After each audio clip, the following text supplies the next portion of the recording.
आमे बालेश्वर जाइथिलु मात्र 2-3 दिन पाई। से किछि कामरे आसीथिले तो आमକୁ टिके नेई आस्तिले तांको साथी रे। तो आमे प्रथमे पंचलिंगेश्वर को तापरे क्षीरचोर गोपीनाथ को दर्शन करी राति रे बाहरी पड़ीथिलु आमे चांदीपुर सी बीच। सेठी जाई पहुँचला बेलू ऑलरेडी टाइम हो जाइथिला राति 9टा। तो राति 9टारे तो आउ कुआडे जाई हबनी, सेथिपाई होटेल रे रहिथिलु। आ होटेल रूम को आमे खाइबा मगई देइथिलु। खाइकिना आमे राति रे रेस्ट कर देइथिलु, कारण आमको सकाळु उठिकिना बुलिबार थिला। तो जेहेतु नुआ जगह को आसीचु किछि तो मन रे एक्साइटेड थिबो ना, कौन देखिबी केमती थिबो, एमिति ही सब मो मन रे चालुथिला। आपणक मन रे एमिति चाले कि नहीं मते टिके कमेंट माध्यम रे जणेइबे। तो एइठी आमे समस्ते बाप माँ पिला खाइबारे लागी पड़िथिलु। खाई पी सारी रेस्ट कर देइथिलु। तो सकाळु उठिकिना बाहरी पड़िथिलु आमे चांदीपुर सी बीच। सेठी पहुँचला परे कौन सब होउची आपण माने एई वीडियो रे ही आगु को देखि परिबे। मो पई भी प्रथम थर थिला, बाबा पाई भी प्रथम थर थिला। तो देखिबा कौन अच्छी एठी तो पानी नहीं, पानी बहुत दूर रे अच्छी। आठी चारियाडे खाली देखि पारुथिबे शामुका, छोट छोट शामुका, ता सहित बड़ बड़ शामुका पड़ी। तो आम ये बेलाभूमि चलुचु बाप माँ पिला। तो जेहेतु वर्षा भी उठे पटे आउ बहुत बढ़िया लगुच, लोक नहांती घो खा किछि भी नहीं, पूरा सुनसान। देखिबा आमे कोठी की जाउचे आ कोठी पानी अच्छी सेठी जाई पारुचे कि नहीं ता भी मु जानिनी।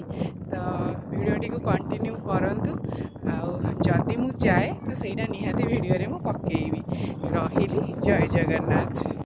एइठी फास्ट मते बेलाभूमि रे देखिया को मिलथिला गोटे छोट टिकी स्टार फिशटे। तो देखिबा आगु कौन देखा मिलूँ समुद्र कूल रे।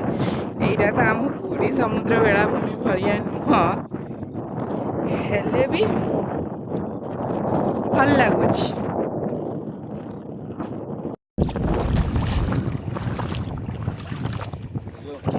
पूरा कूल पाखर एत बाट चल चली पलि आसलु।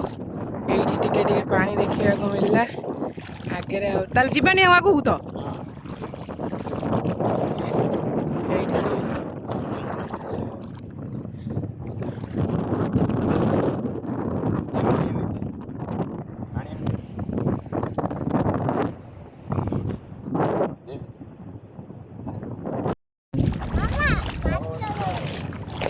चल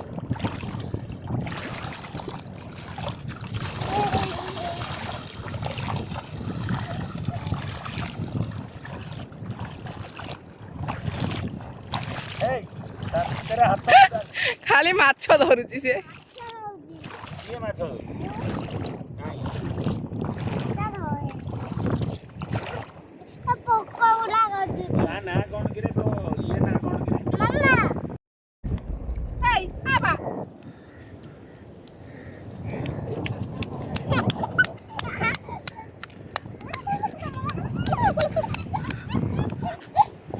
कौन करुच तू कौन करुच?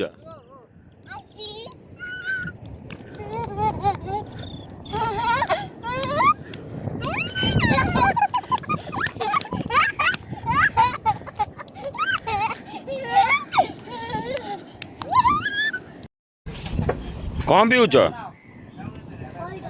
किए पीऊच? हाँ मामा पप्पू पप्पू कौन खाऊ? छो पीऊचु? केन लगुच?